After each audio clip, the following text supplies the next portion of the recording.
Okay. All right. I started. Alrighty, so just kind of do a general recap while Natalie still gets the email that I sent her. Catch up everyone again. What we did was we went ahead and configured our routers and switches. We connected them, configured them, putting in passwords, our VLANs, the trunks, the switch port modes for access and trunking. We set up our IPs on the routers and also did our router rips. As you can see, we've got all of our passwords to the left in the little box to our top left here that I've got highlighted. So, if you need to access them, the first password is going to be, entering the line console. The reason why that is that you're mimicking, connecting a console cable to the devices from a computer, which is why I have this one right here to the right. We actually did the terminal side as well, just kind of so you can see from both ends instead of just going straight to the device to the CLI. And then the second password it asks for you would be the secret password of Cisco space one.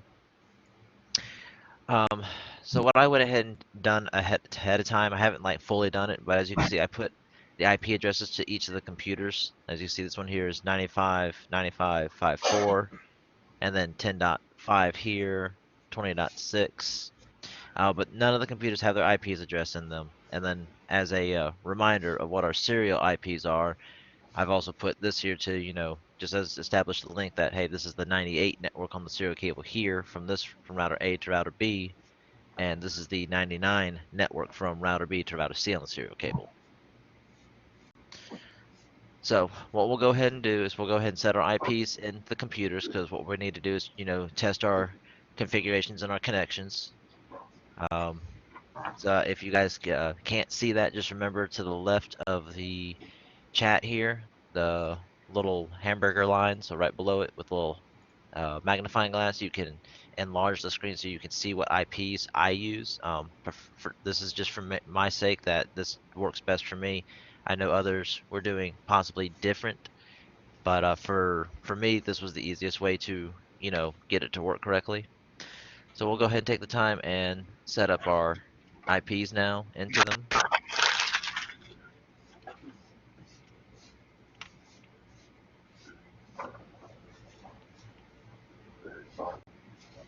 Dot six. Wait, hold on. What computer are you at? I'm at the first one here on the left. Oh, It says 195.95.4 though. oh yeah, I'm fat fingered. Okay, and then for your gateways on the first set, don't forget you need to do the dot one for 5.4, 10.5, and 20.6.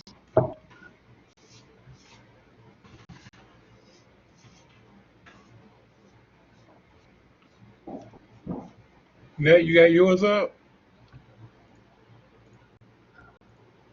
Yes, I'm getting mine up now. Okay.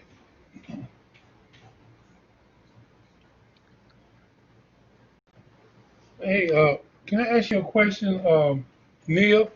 Yes, sir.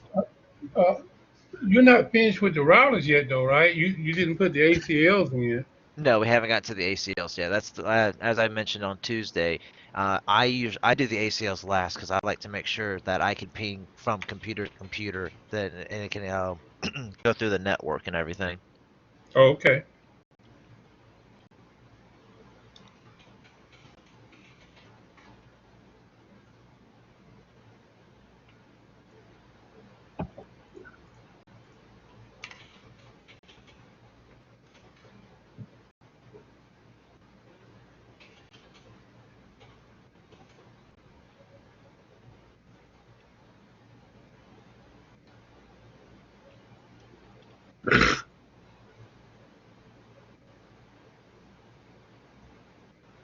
Hey, what was the? Can you go back to the PC2 in the middle after you do the? Hold on, because I'm kind of falling behind here. All Oops. right. What, this one right here, Dale? No, go up one and then right one.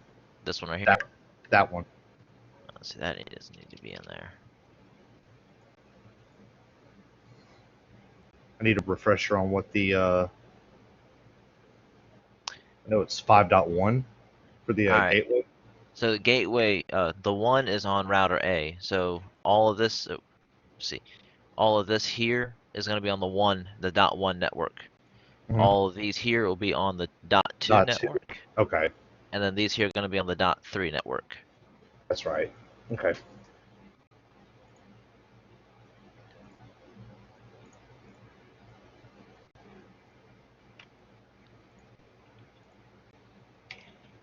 Seems to be a little bit of lag between when you talk and when you actually show it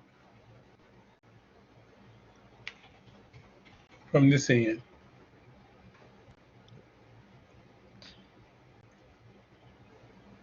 See, my mic stays open, so I'm not sure if that being the reason why or not. Uh, no, just go ahead. Just maybe go a little slower when you want to illustrate something like you did. Make sure that everybody get it.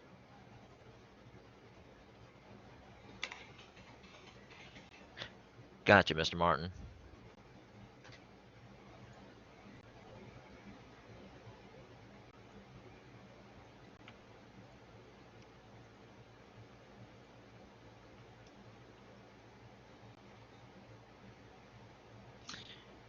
All right, and then just give me a thumbs up when you guys are having all your IP set into the computers, and we'll move on to the next step.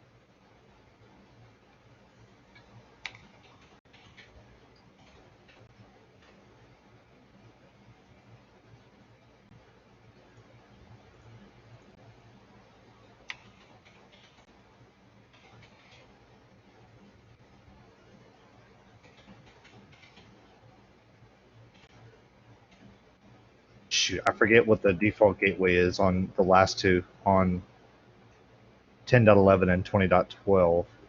That's Oh going wait, to oh, be all the right, yeah, three. 333. That's right.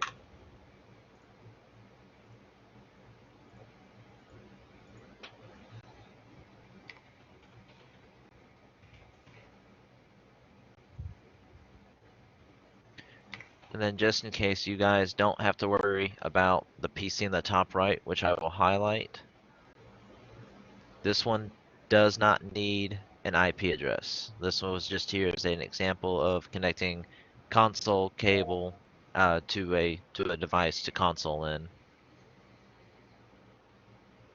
I only have my hand up because I am caught up. Okay. Okay?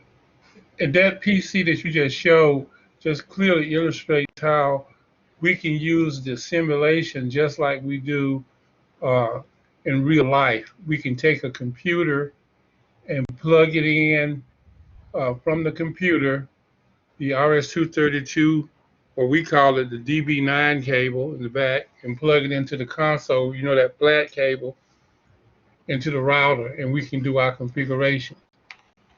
We can also do that with the switches. We can plug that from the computer to the switch console, same way if we wanted to.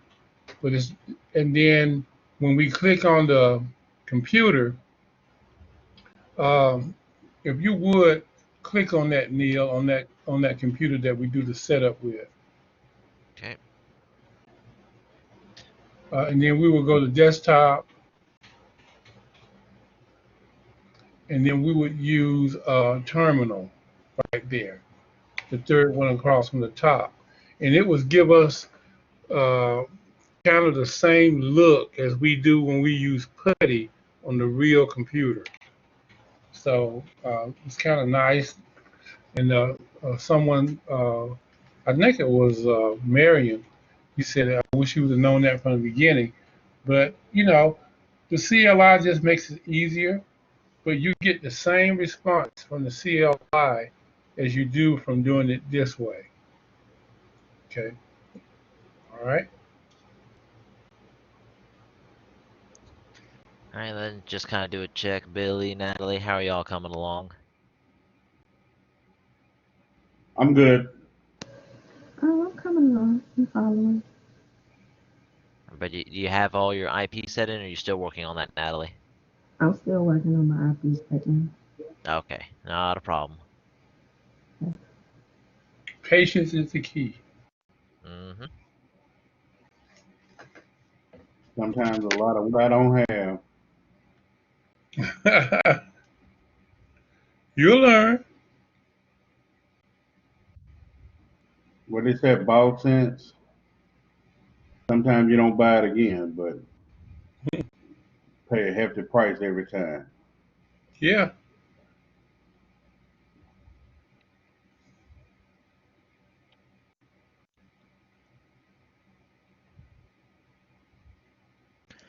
Well, while Natalie finishes up her IPs, Dale, Billy, do y'all have any questions as of right now about anything from the hands-on final from Tuesday up to this point? Not to my knowledge, no. No, actually, the biggest thing that I usually run into trouble with is the ACL. So that's what I'm like patiently waiting to see what your approach to it, because that's where I always just where the tower started to crumble for Understood. me at least. Okay.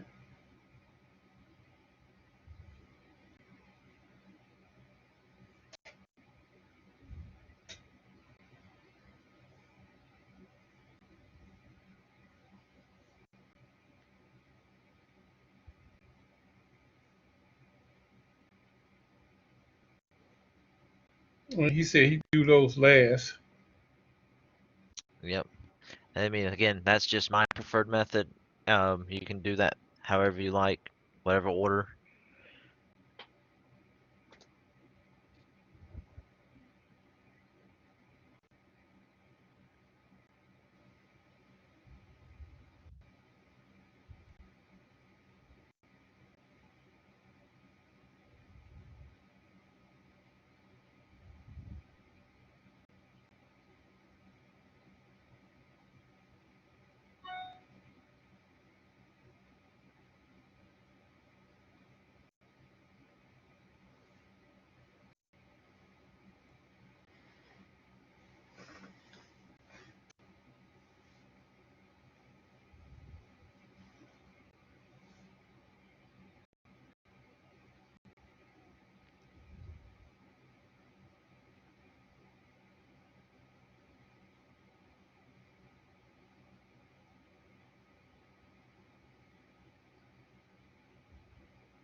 Okay. All right. Anybody have any questions for me while we're waiting?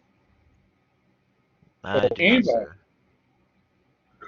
I got a question. Okay. Being that my kids has already been, they'd already passed already because they went off the first two 9 months. Pretty much anything they do right now is extra credit. So how it's gonna work for us? Okay. I have a question. Mm-hmm. Um, After this semester is over, are we still going to be able to keep the Cisco Academy for outside of school? Yes. You'll be able to go back and you'll be able to look at the material, but you will not be able to take tests and anything like that. But you'll be able to the way I understand it is that you'll have unlimited access to any updates or anything like that when it comes to this. So that's a great thing. But like I said, you won't be able to take tests like you would if you had been in class or anything like that. But because you Right. won't be enrolled, but you will have access to the information. Yes. Okay, cool. Thank you. You can probably go back and see that if you go back maybe to your last semester class that you've already finished, and you'll see that you have access to that information. And but you can't take any tests or anything. Yeah, because I usually kind of like to look back over like some of the stuff from the previous semesters because it's a lot better than test out, and Hmm. it's been very very good to me just to kind of brush up on some stuff that I may have probably like lost track of or whatever. Well, I understand. I thought it was good move on Cisco part because I don't know, maybe it was before you guys' time. Uh, People had to purchase a book, and those books were rather expensive, and things were different back just a few years back, guys. And some of these courses, some of these books cost like $200 and some dollars just for the book, not the paying for the tuition, but just for the book. And so people got tired of that, and everybody started going to ebook, and that made things great. And then here comes Cengage with this buy one time and use it all year thing. And so uh, Cisco, what they did was they said, hey, don't purchase the book because by the time you finish with the book or finish the modules, things may have updated. So they said instead of doing that, we're just going to give you free access to the classes that you've been in. And so every time the class is updated, you'll still have access to it. And I'm like, wow, that is off the chain. Because it always seemed to me that people were trying to figure out a way to make another dollar off of it. But instead, what they did there was, fix it so that you wouldn't have to spend any extra money, and you could always keep up with things. I don't know nobody else really doing things like that.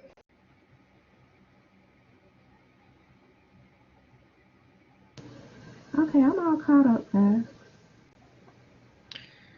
Alrighty then. So now that we all have our IP address in the computers, what we're gonna do now is we're just gonna go ahead and test ping. So the first thing we're gonna do is we're gonna take the PC 20.6, which I'm highlighting at the bottom left, and we're gonna start from here, and we're just gonna try to ping up to the S001 here on router C to see if it can reach. If it reaches that, we will then try to ping computers. So let's go ahead and do that. So click on the 20.6 PC here, go to command prompt, and you'll just type in ping 199.99.99.1, or excuse me, should be .2, Hmm. and then it'll take maybe a second attempt for it to establish a connection if we don't get a response on it.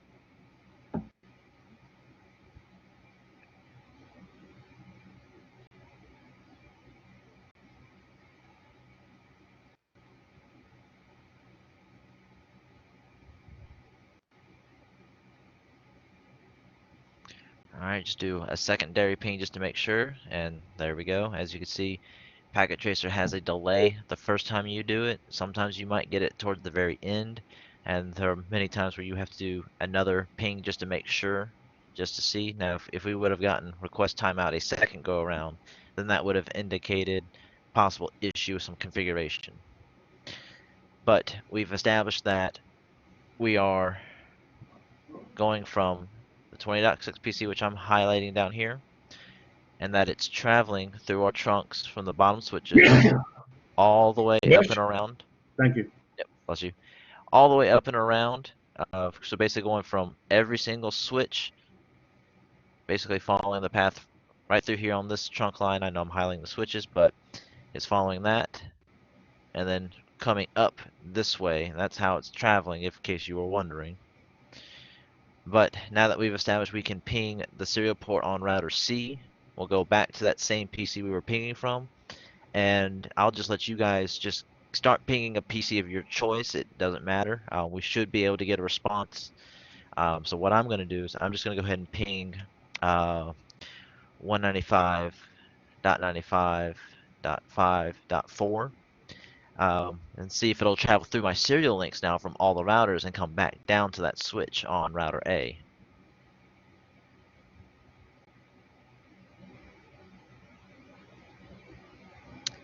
And as you can see, I've made connection. I am able to communicate, but again, I'm just going to double check, make sure I get responses on all of them. And I've established a connection there, so we're good on that. So we went from basically from the same network of router A from 20.6 to 5.4. So I'm going to try to ping a PC on router B. Let me just kind of move this over here. So we're going to do ping 195.95. Let's do 10.8 and see what we come up on that.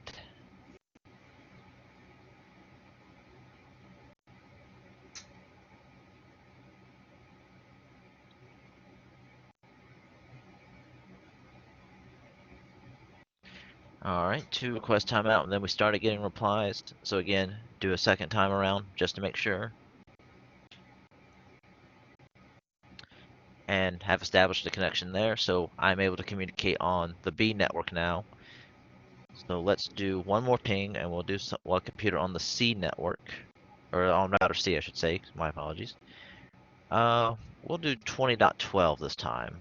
Again, you guys can choose any PCs that you like. I'm just doing these as just my random picks. And we actually got an automatic reply on that one, so that was actually really good. Right. All right. Did anyone have any issues pinging PCs or pinging a serial port at all, or do you want to try pinging any of the router ports, IPs, real quick? I did my routers. You did your house and you got responses on them, Billy? Yeah, because that was, like I said, that was with the ACLs and all that. That's where usually I did my troubleshooting, so I did those rather than terminals. Gotcha. All right, Dale, Natalie? Oops, sorry, I had my mic muted this whole time. No, I'm able Pinging to. my routers. I'm able to ping. It's all good.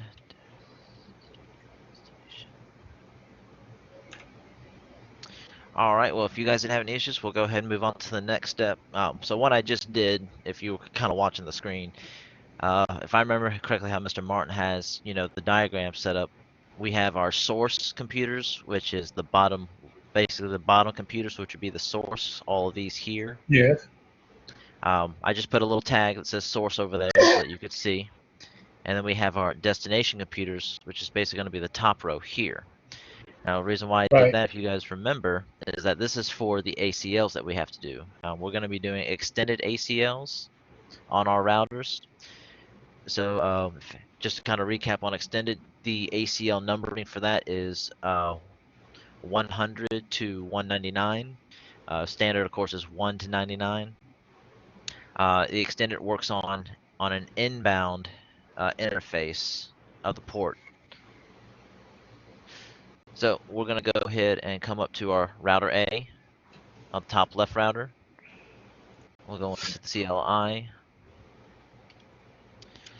All right, and so again, we have to enter our passwords. Our first password is going to be Cisco space 2 for the line console, because again, it's mimicking if you were taking your computer and doing a console cable to that device. And of course, we're in privilege mode. If I remember correctly, it's privilege mode, correct, Mr. Martin? Yes. All right, so then we'll do enable, and then it'll ask us for a secondary password. Our secondary is again going to be the secret password because it overrides the plain text. So that password is Cisco space 1. And so now we are in global config mode. So if we go to conf t, let's see, hang on, let me make sure if I'm doing this right. Now again, I do have my mishaps with the extended ACLs myself, so I do apologize if I pause for just a moment to try to remember. I may poll the audience like I did on Tuesday, just to kind of, see if you guys remember the way Yeah, I you gotta can work remember. together. Work together, figure it out. Just like you've been doing the whole past 2 semesters. Let's But see. you can always go back and pull up that information I gave you about configuring. I think it's in there. Yep, that is true. This time I actually pulled out my notes, so let's see if I've got those right there real quick.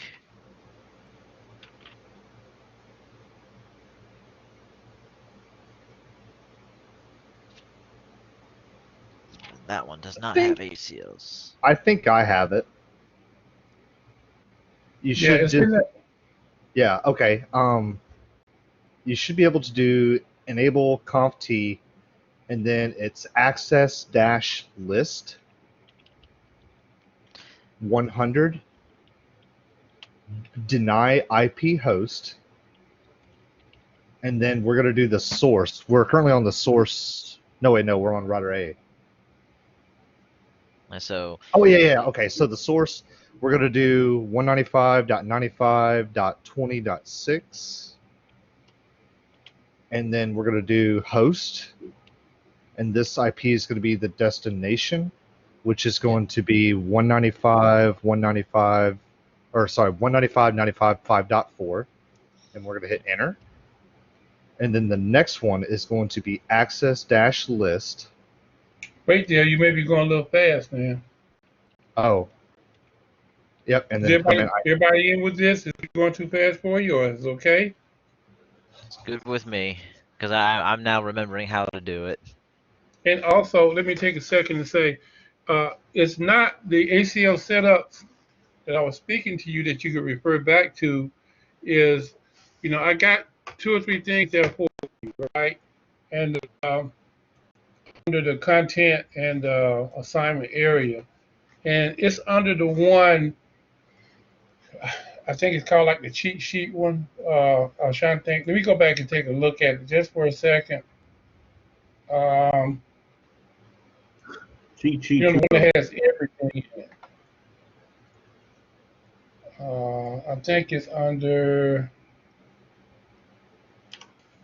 yeah, the Cisco iOS quick reference. If you go in there, that's where you'll find the ACL setup. In fact, everything is in there. Uh, Yeah, the cheat sheet. ones that are the one that's on the Microsoft Word things that we typed up, it may not have it in it. I'm not sure if it's in there or not, but it's definitely in that Cisco iOS quick reference sheet. You go down and let's see here what page might it be on. Uh, I'm looking. Excuse me. All right.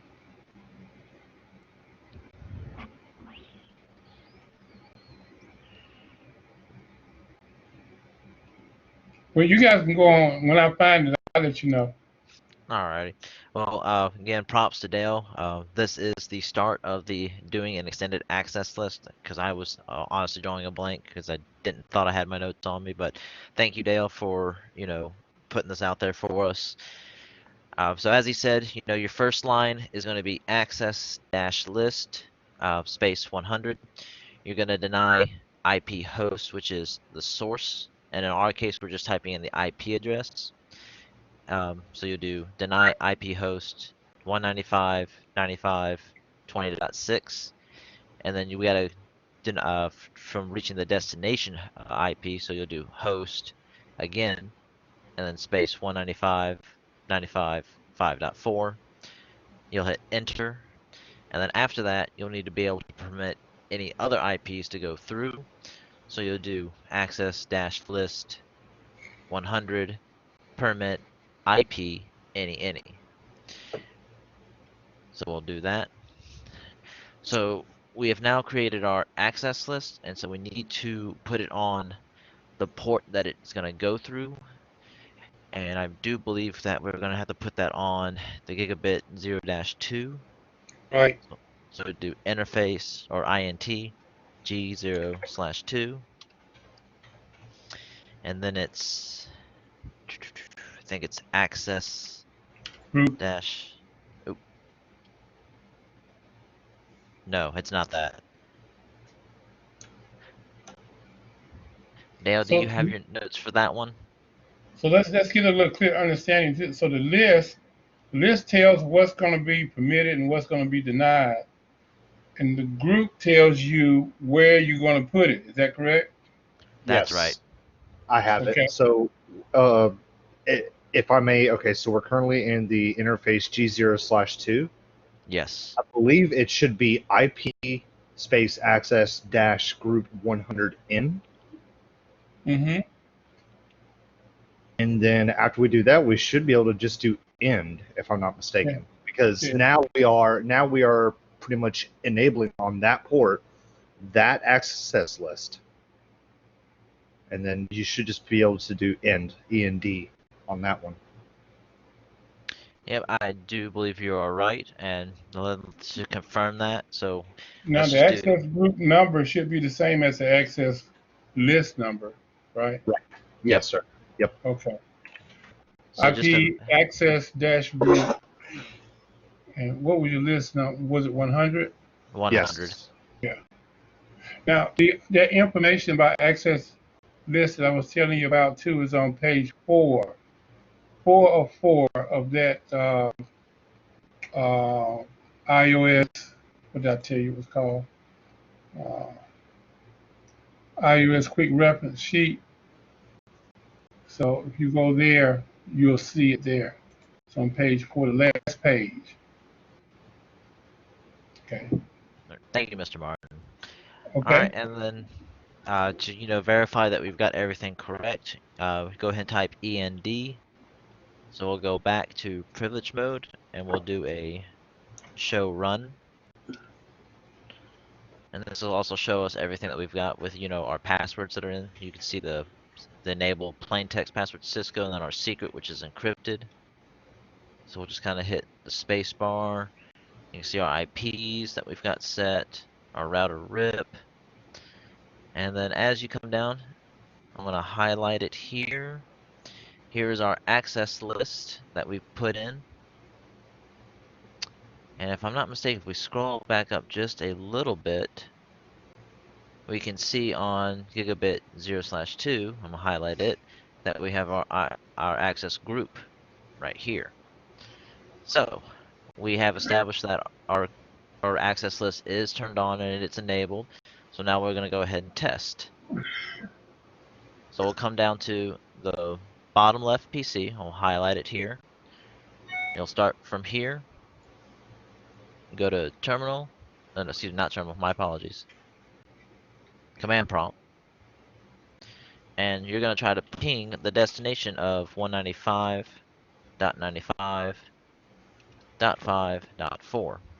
And we should not get a response. But we got a response. I did not get a response. Check your. Wait, hold on. Did you? You're on the bottom. Go back and check your access list. Make sure everything's right. So Let me see. 5.0, 10.0, 20.0. Okay. Make sure you didn't get the source and destination backwards on there. Source 20.6, 5.4. Okay. It should have been rejected, right? should have Yes. been. Okay.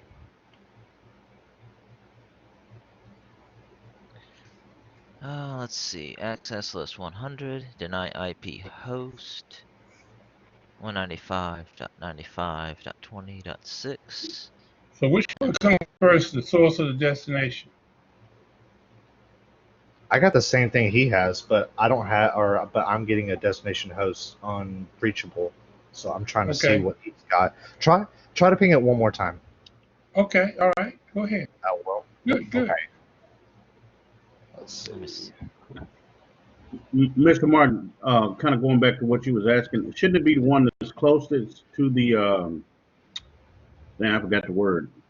The computer closest to the router. I don't understand, Billy. Say it again now. When you were asking about which one is the host and which one is the destination, the destination is the one that's closest to the router, correct? No, I asked which one, when you're doing the access list and you're writing it out, I was asking the question of which IP address do you put in first? Do you put in the source destination first, or do you put in the, do you put in the source IP address first, or do you put in the destination IP address first? That's what I was asking. Oh, okay. I was just kind of remembering when we did the dance courses when he was saying that the something about the destination is always closer to the router than the source. Or I might get it backwards. I don't know. I don't want to confuse nobody, so I just be quiet. Well, that's not necessarily true. In the case that what we're using it, it is true, but it doesn't have to be that way. It's just for this demonstration that we're using. Yeah, that's right. So I don't want to get you confused, but you can set the router up to uh, permit and and deny one computer from any other computer in the access list. You can have multiple access lists. You can have, like, this one is 100. You can have another one that's 101 or 105, and it can do the same thing between two other computers. Do you understand what I'm saying? Yes, sir. I got you. But we're only using one access list because we don't want to make it complicated. Because we know that people do get a little bit confused right in here. It's not that many. It's not that many lines, but it's a hefty amount of stuff on each line. So, you do it like that. Okay. All right. Where are you guys now? I'm still trying to figure out my ACL and why the source is being able to ping the destination, but destination can't ping source. Because if I'm able to ping from that computer down there, I should be able to ping from this one because I shouldn't get any responses from either or. Okay. So you should be down on the bottom one down there, which is what, 190. What is that? Hold on.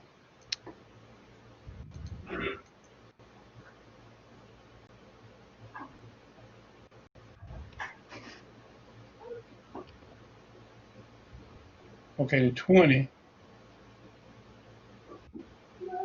Okay. You should be you should be trying to go from there and trying to ping to the 95.4. Is that correct? Yeah, the 95.54, but I get a And then, response every time. okay. And he And then, did get his so, access list. all right, anybody else try to do this and got a response, or did you get, what did you get? I got a destination host on Reachable. I want to say, do you want to try to redo your access list? Yeah, I think I might just try to do that.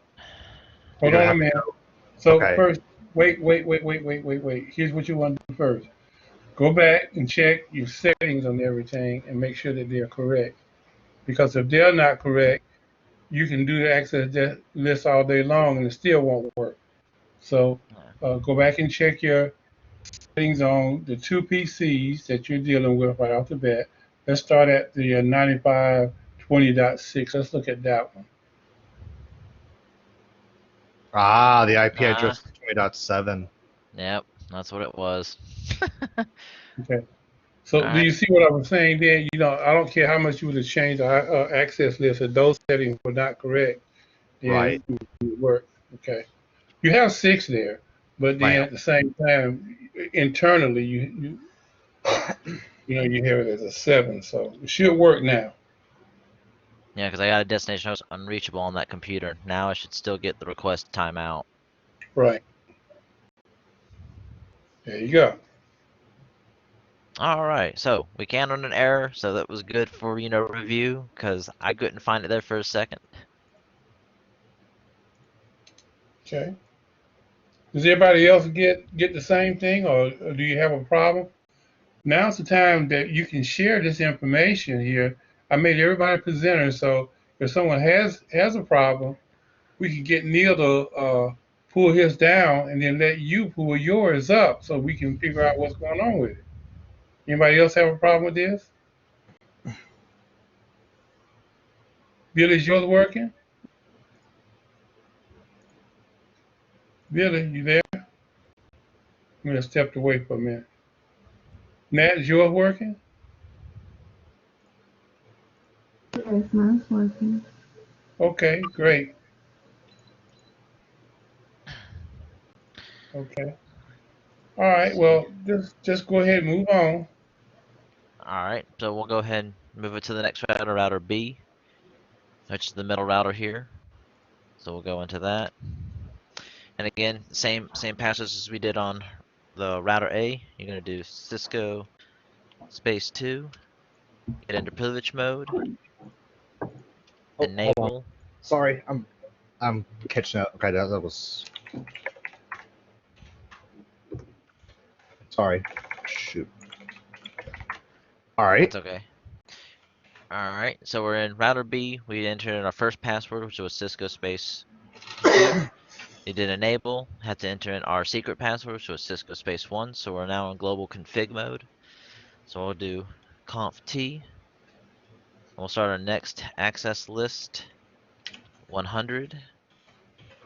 And you'll do deny IP host. And this time we're going to do 195.95.20.9, which is the source. And we need to do host for our next for our destination, which is going to be 195.95.5.7. Billy, you got, hold on a second. Billy, you got a question? I stepped out to use the bathroom. I didn't want to interrupt earlier, but what was the issue on the last one, Dale, if you don't mind? Oh, it was the wrong. On the bottom left, the IP was not 20.6; it was 20.7. Okay, Yeah. all right. So, He so has it there in the notes, but when he clicked on the PC. computer and looked at it internally, it had a different IP address. Do you understand what I'm talking about? You can Mm-hmm. see down at the notes, he got it 20.6. Do you see that? I'm not being sarcastic, but I'm glad he made that mistake. That way, well, I mean, Jesus.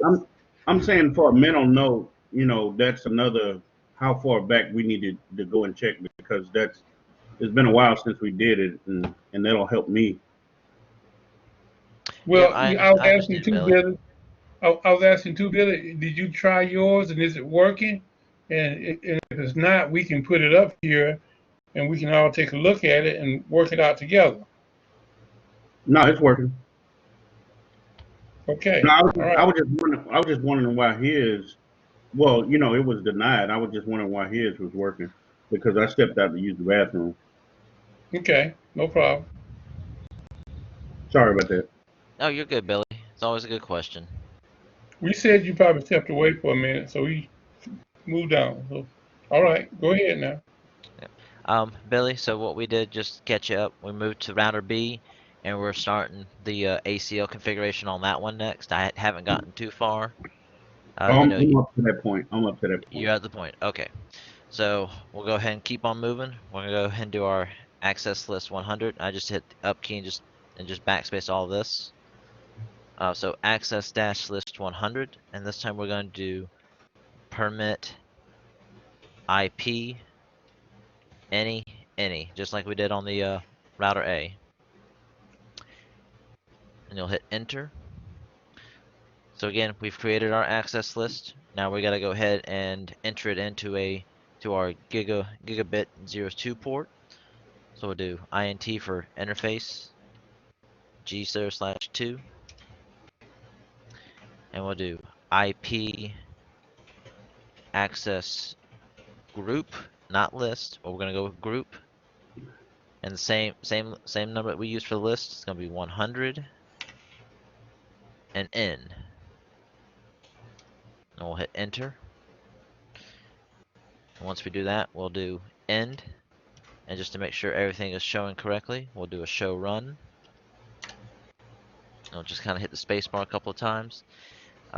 Looking at interface G0/2, I can see that our access group is right here that I've highlighted. So we'll hit spacebar one more time. And as we can see, our access list that we created, highlighted here, is that it's showing there on the router. So we have configured our ACL. Now what we need to do is test it again like we did the other one. So I'll go ahead to the 20.9 PC, go to command prompt, we'll ping 195.95.5.7, and should get destination host unreachable. Ta-da. Yep, and just do it again for a second time to make sure. Wasn't a fluke? And it wasn't. So we can't ping it, which, half of it's good so far. But we still need to make sure from 5.7 that it also cannot ping. So we'll do ping 195.95.20.9, and we should get request timeout.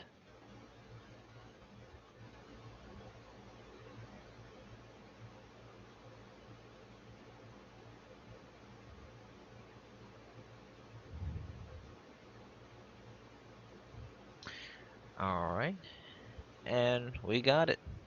Now, just as a also a refresher too for you guys, in case you're wondering why you're seeing a destination host unreachable from one PC to the other, and then vice versa, you're seeing a request timeout. The thing is, 20.9 is trying to go, through our trunks and up to the router, where at that port it's saying, hey, you can't pass through. You're not allowed. So it's saying no, turn Mm-hmm. around and go away. Now, vice Mm-hmm. versa, the 95.7 is going through the network and out the port. So it is allowing it to go down to the PC. But when the PC sends a response back, it's got to travel up that same way and try to go in G0/2. And that's where it's dropping while we're seeing the request timeout. Everybody get that? I got it. Billy, Natalie, you good on that? With that explanation? Yep. Thank you. Yeah, that was helpful. Alrighty. And last but not least, router C, guys. We're almost done with everything. So again, we're gonna enter on a password Cisco space 2, enable Cisco space 1,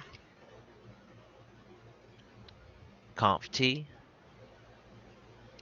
and we're gonna do access list 100, deny IP host like we have done. And again, our host this time is going to be 195.95.20.12 as our source. And then the host destination IP is going to be 195.95.5.10. And again, just quickly up key, backspace all of this here. Or if it's quicker for you to type, you can type access dash list 100. Going to do permit IP any. So we've created our list. Now we got to apply that list into our G0/2 IP access dash group, same number, 100, N. All right, and we'll do end. And again, just do a show run. Make sure we can see our configurations. And we're just double checking. And looking at G0/2, I'm highlighting here. Again, we see our IP access group 100N. So that's good.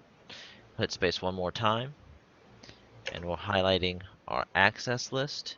We can see that here on the router as well. So we know our access list is good and it's been applied to our G0/2. So again, go down for the final test. We'll go down to 20.12 computer Hmm. and we'll try pinging 195.95.5.10. And again, destination should be unreachable. And we got quick responses on that. So yeah, that's good. So half of it's working. And we'll test the other half. Just kind of move that to the side a little bit. 195.95.20.12. And again, request timeout should pop up.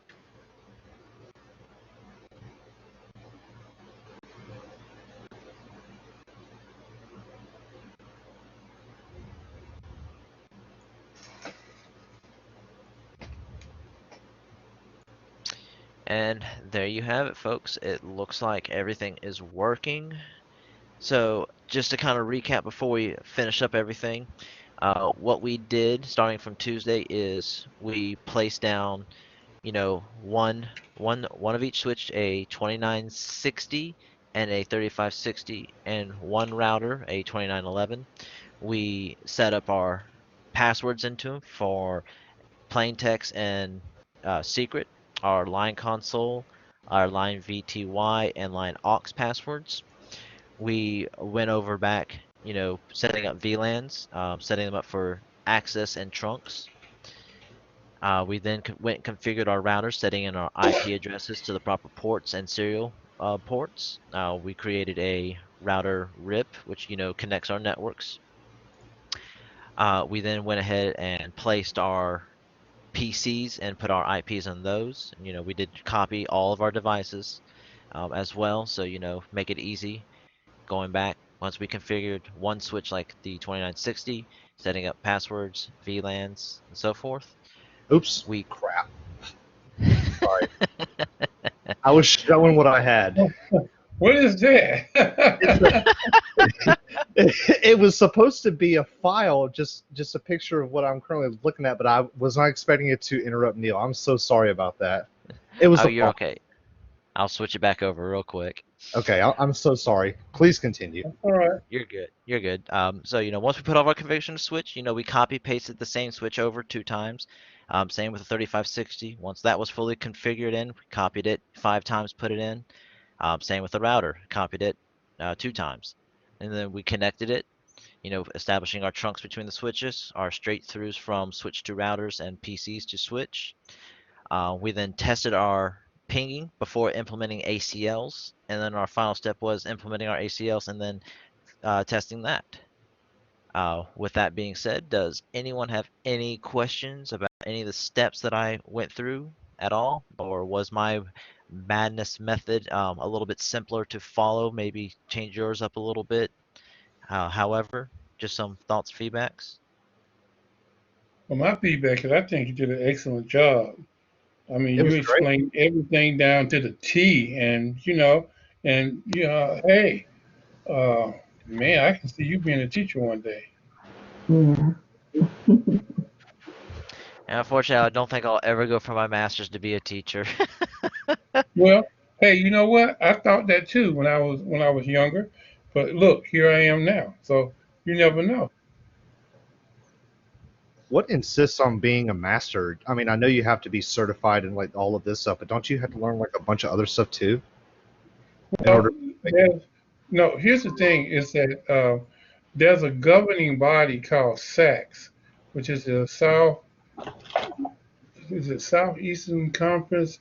It's a committee that says that the classes that we're teaching here at Columbus Tech can be transferred to another school, university, or technical college, and should be accepted. Um, like in general, let's say you took an English class, you took a math class. So the Right. person who teaches that class has to have at least 18 hours of master's level education in that course that they're teaching. So that if you decided, okay, well, I'm going to eventually get a BS degree from Columbus State, then when you get ready to transfer your credits, like English, math, or whatever, then those credits will transfer 1 to 1. And so that's why it's important that when people start looking at what school they're going to go to, that they have to look at the accreditation. And the masters has something to do with the accreditation. That's why Virginia College kind of closed down. They lost their accreditation. And when they lost their accreditation, they also lost their ability to offer financial aid from the federal government. And none of their courses could be accepted from major universities or other schools. Now, I guess people from Virginia College could have went over to what's that school? What is it? Um, uh, You're talking about Miller Mott. Miller Miller which is also non-accredited. Right. We got away from over there. But it, it pays off all the way around to be in a school that's accredited. And so, like, say for instance, here you are in networking. Well, all schools don't have a networking program, but some do. I think, just recently, and I don't know if I told you guys about this or not. I'm glad it's coming up. Um, what is it? Georgia Military College and Columbus Tech has signed an articulation agreement, which means that um, they accept all the credits and they have a networking degree program that you can move into to get a BS degree from Georgia Military College. And I think Fort Valley has that. There's several schools. If you're interested, I could get up the information and let you know which ones they are that have a BS degree and networking. I can let you know which ones those are if you want to further your education. But I would think a lot of you probably want to, if you want to do like I did, um, I went to school and I got into the field and made sure that this is what I really wanted to do. And once I did find that out, and hey, I got on a job where they would pay for me to go back. Well, they did a reimbursement program. What happened was I had to pay out of pocket for that first semester, and then once I passed my courses, they paid me back, and then I could take that money and apply it every semester to new courses until I finished. And so so my job paid for me to go back to school to get my BS degree. And so you may get an opportunity to do it that way too once you get out in the field. Um, for my master's degree, I had to pony up myself because where I was working, people stopped doing that, and so you had to kind of work that out on your own.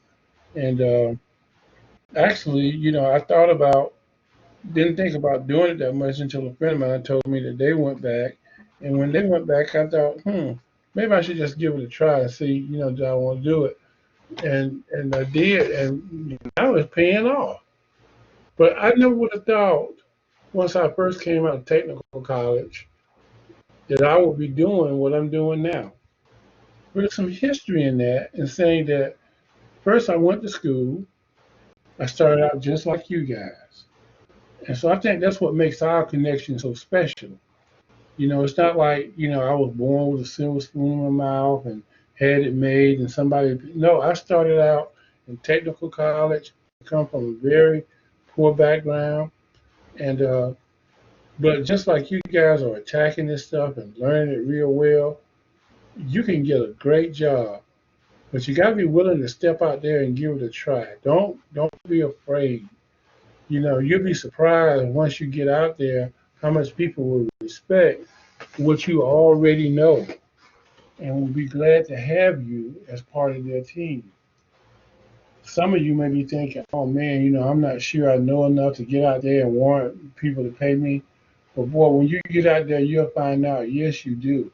Yes, you do. If you can do this kind of stuff, you're good. I was just talking maybe a week or so ago to the guy over at Muscogee County School District, and he actually came out of this same program. We're good friends, Carl Perry, and he said that my first choice is you guys because well I found out that you've always sent me good people, and when we get them here, we can train them to do what we need to do because you've already got them set up, and we don't have to like start from the foundation. We can take off on what you've already taught them. And so I know, not just from my own experience, but from the feedback that I'm getting from the business community about what you guys are learning is the proper thing for you to have when you get out there. So I hope that gives you a certain level of security or comfort to know that this stuff you're going through is not, just some puffed up thing just to say that you completed the course. It's real, and it really will help you. And and don't be afraid to take a chance. Sometimes you have to move around a little bit. Everything is not in Columbus. I think I told you maybe a number of times, but I can't remember. When I came out of school, I could have went to Pratt and Whitney. They were going to pay me like $13 an hour, which in the early '80s was pretty decent money.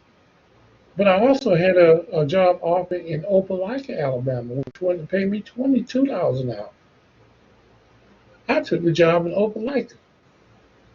It was not right here where I live. I had to drive back and forth, 30 minutes or so every day. And man, because I made that move, I tried to think about it. If I would have took the Pratt Whitney job, how long would it took me to get to $22 an hour that these other people were going to start me out at? And so I decided to take the job that was away from my home, wasn't necessarily local. You can say that Opelika is local, but It's really, 30, 40 miles away from here. And I worked there. I learned, and look, your education. When you get there, this foundation stuff that we're teaching you is going to cover a lot of things. But wherever you go, people are going to show you their way of doing things. And they're going to teach you because they want you to do things on their level. And so it's important that you do just what you're doing now. You'd be surprised that when you're interviewing for jobs, that people already think that you know the stuff, or else you wouldn't be there. You wouldn't have a degree, or you wouldn't have a diploma if you didn't kind of know the stuff. But they want to know, just like what you're here, will you show up? Just like these four people who I see right here, they show up mostly every time. They want to know that you're dependable because they don't want to take time and put stuff into you and then you halfway come to work or take days off or that kind of stuff, and they want to know your character and know that you can work with people. You proved that. Look at the group effort that you did to get all four of those racks up and running and connected wirelessly. We talked about that for a while. Oh And yeah. then you got it done. You should feel good. You should, if you could, give yourself a pat on the back about it, because what it said was more than just the equipment, but you showed that you can work with other people, which is tremendous. When I got out in the field, I was told that half of my job was uh, learning how to work with people. So when people are interviewing you, they're looking at, will you be able to work in our uh, group of people that we already have? Do you have the right attitude? And that's what they're looking for. Someone who could add value to what they already have. And that is you. And you may have to do like I did. Look, I found out after staying at that place in Opelika, I 20 something years. Then it looked like, it was a tape manufacturing place, magnetic tape. You remember cassettes, VHS? And then I saw well that video was going down. And so they were laying off people. And so I took a job in Alpharetta, Georgia. Once again, I had to move. I could have stayed here. But when I went to Alpharetta, Georgia, those people doubled my pay that I was making in Opelika. And I already had told you this amount thread it together.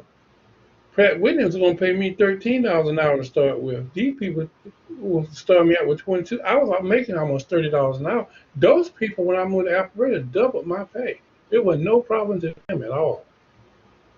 And then they gave me a job as a project manager. And as a project manager, if I finished jobs quick, they paid me bonuses. And they wanted me to do that. They said, yeah, go ahead and get quick, because we want you to, make us look good, you know. And that was different in Opelika because Opelika, you always had to prove your worth. You always had to have performance reviews and all this stuff. You got up here, it was a whole different atmosphere. People wanted to pay, paying you money was not a barrier to them, because they know that you are worth it, and if you can make them look good, they pay you for it.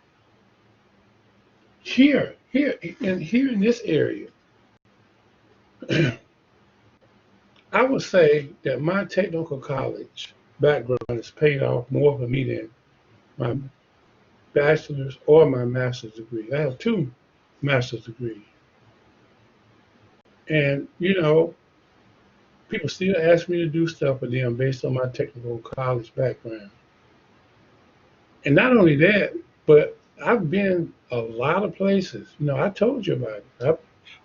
I've been all around the country, in Canada and Mexico, on somebody else's ticket. Places I would have never went on my own. And they paid for everything. Stayed in nice hotels, ate like I wanted to eat. I remember one Christmas, we were down in Macon at what's that big Mercer University. We were doing some stuff down there, and our group was having a Christmas party in Alpharetta. And he said, and he called up, and we were got a little bit behind. When are you guys coming? You know, we got the Christmas party. They had rented an exclusive restaurant, had it shut down just for us. They do stuff like they know like it. And I said, well, you know, we got a little while to go. So I went out and bought my guys some McDonald's and stuff like that, and so that we could eat because I didn't want them to stop working. And then when we finished, they said, we're not going to get started. They called me and said, we're not going to start till you guys get here. Now, we got to drive from Macon all the way back to there and then go home and change clothes and all that stuff so we can go out. We got there was steak and lobster and, oh man, they've given us gift certificates for turkeys and hams and bonus money checks and stuff like that. But I never would have got a chance to experience those kind of things had I would just stayed here. You get the chance to meet different people. I remember going shopping with my wife one day. She was in the store. I was sitting outside on the bench, and I was sitting next to a white guy, but he was from Yugoslavia. And right behind me was a bench, and it was a black guy, but he was from Haiti. And the guy next to him, he was from Ecuador, some South American place down there. And you know, it's just like all we see around here are pretty much black and white people, and you know, a few Mexican people, whatever. But when you get out in the world and you start traveling to all these places, you get a chance to see and do a lot of things that you never would have thought about. I know military people probably know about that. The other probably know what I'm talking about. And here, I'm used to greens and cornbreads and fried chicken. You know, people start talking about a vegan diet. What is that? You know, and so, these people don't even eat fish. They eat all vegetables. You know, Thanksgiving they eat tofurkey, a tofu turkey. Hmm. And it's like, okay, and so when we get ready to go out to lunch, I got to find a place that my vegan people can feel comfortable and get something to eat as well as everybody else. And then so it's just like you get a chance to open up and see and do a lot of things when you get right out of this area. This area down here has some good contact, but it don't have everything. And I'm not putting Columbus and Penny City down because I'm working here now, right? But at the same time, I wouldn't give anything for the life experience that my technical college background gave me an opportunity to do.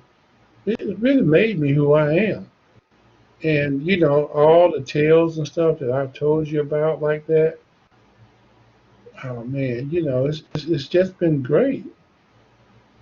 And it's not always like a flowery bed of ease where, I'm finished with school and now people are going to run to the door to try to get me. No, it's not like that. But it feels good when you get on a job and you don't mind getting up and going to work like I am now. I don't mind getting up and going to work, meeting with you guys. And guess what? I had options. Right off the bat, when you get your education, I could have even went to Pratt Whitney or I could have went to Opelika. And it's always been that way. And it's good to have options. But it's even better when you take it. Uh, can y'all hear me? Okay. I You can hear hear me? you. Yes, sir. Okay. I think I can the still hear screen you. blanked out for a minute. It kind of times out after a while. But I don't want to bog you down with all of that kind of stuff. But I just want to let you know because you're so close now to making a whole difference in your life. You know, I you made a know, oh hey, sorry. I know you. I know you, Dale. I made a promise 4 years ago that I was going to walk, and I'm just glad that I'm at this point in my life right now. Absolutely, man. And That I didn't just buckle, I didn't just curl up into a ball and feel sorry for myself. Instead, I just went right back at it. there you go. So I'm very glad that I was able to meet all of you, and y'all have really changed my life. So thank you. Look how far you come. Exactly. 4 years ago, I couldn't do this stuff. There was no way. And I mean, I thought I knew a thing or two about, computer hardware, computer software, but like, coming to Columbus Tech where you can kind of see behind the scenes so early on and just kind of open up your world. That to me just that made a huge difference in my life at the pace I wanted to go at. So Okay. Billy, you got something you want to say? Yeah, first of all, I want to thank everybody for being a part of the class, helping each other out, and just my little 2 cents. Um, and I'm not trying to make it seem like anybody else's story is less, compromisable than mine, but I think I went through one of the toughest situations going through the class. Me and Mr. Martin talked extensively on a personal level, but for to have the knowledge from the guys and gals in this room to help me get through, it gave me something to do to think about to keep my mind off what I was actually going through. So I appreciate everybody. Yeah, absolutely, man. I think about my journey. Man, I come from a broken family. My mom and dad got divorced when I was like 8 years old. My dad left my mom for a woman she was about 20 years younger. And he just forgot all about us. And everything I had was secondhand. Some of you don't know what I'm talking about. But as a child, when you wear somebody else's clothes, I remember having a jacket, and it was a nice jacket. But uh, my brother played college football, and one of his coach's sons and I were about the same size. He would send me the clothes. It was all I had. Mama was sick and in and out of the hospital a lot. And, this guy named was Hugh C. Spencer. And he put his initials on all his clothes. So I had a jacket with HSS on it. And the kids would ridicule me. They would say stuff like, them ain't none of your initials. We would have to start calling you Hugh so and so. For about 2 or 3 years, I was Hugh so and so. But when I got to be about 12, I started working. People started paying me under the table. And I found out if I worked, I could get some of the things I wanted. I learned about putting stuff on layaway and have my clothes ready for the summer. My mom died when I was 19 years old, just as I was finishing school. But I went on with life. And because I got that education, the one I'm telling you about now, I didn't have nobody like me to tell you about it. I had to figure these things out for myself. I think I feel like I've accomplished a certain amount of success in life. And so I'm just trying to share that with you in the best way I know how. And that's how I end up teaching. Because, I feel like now at this particular stage in life, I can look at retirement, which I always used to think was way on down the road, but not so much anymore. And, so now instead of me, going to the grave with what I know, I can take what I know and share it with you guys. And you know what makes it good? When I see how you come, just like what Dale said, in this particular time and how much you've learned. And I watched Neil go through that. That's not a simple thing that we did today. That's a pretty complex network. I showed the people in the business advisory committee what we were doing in class. They said, "You're showing them that." They said, "I wish somebody would have shown us that when we were in school. We didn't have anything like that." And so I stood back and looked at it and I said, "Wow, this is being effective. It's having some effect on somebody's life." And I hope all of you. And I want you to do something with it. Don't just graduate and sit down. Give yourself a chance. go out, even if you have to leave town for a little bit. I was a little weary about going to Alpharetta, Georgia, even that, hey, my mom is sick and in and out of the hospital and she had cancer, ovarian cancer, and I'm trying to take care of her and trying to go to school at the same time. And then all of a sudden she's on her deathbed right when I'm getting the job. But guess what? I realized that I wanted, and my mom and everyone wanted better for me than what I had when I grew up. Don't you want better for yourself? Now you have the tools that no one can ever take from you because you have them embedded inside of you. No one can ever deny that you know. And take those tools and make something out of it. You know, I saw on the TV a few weeks ago that there are 24,000 networking IT jobs gone unchecked because there's not enough qualified people to do the work. That's a lot of jobs. Oh, it may mean that you may have to go to Atlanta, or you may have to go to Savannah, or somewhere, But there are a lot of jobs out there right here in the state of Georgia, and one of them probably has your name on it. And you know what? You can always go out and then come back. Because when I left Ampex, I went up to Alpharetta, right? And then so while I was up in Alpharetta, my boss called me. I think I was in Knoxville, Tennessee, and he said that, hey, guess what they did? I said, what? He said, uh, they let us out a week for Christmas break, and when we came back, they had closed the doors. So can you help me find a job? My boss asked me, can I help him find a job? But he found a job in Auburn, and then the people there contacted me because he was telling them about me and asked me, could I come home? When was I coming home? And I told him, well, I've been gone for 6 weeks, but I'm supposed to come home this weekend. It snowed. So the guy said, well, I'll meet you at the place. And so it got down to it, and he said, well, what would it take to get you here? I said, well, you got to at least pay me what I'm making up here in Atlanta. Guess what he said? No problem. And so I could come home and make the same amount of money I was making for traveling all around the country.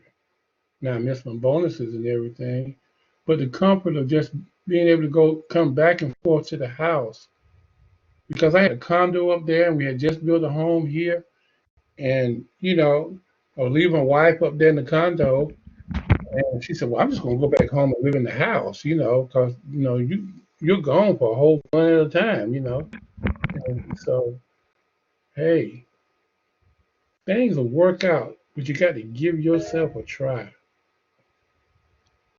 Neil? So, Miss Martin, just before we wrap up, I wanted to just kind of key on, success a little bit. Some of you really don't know my story from it because I'm not really one to share a whole lot, but to kind of sum up, what he was saying by success.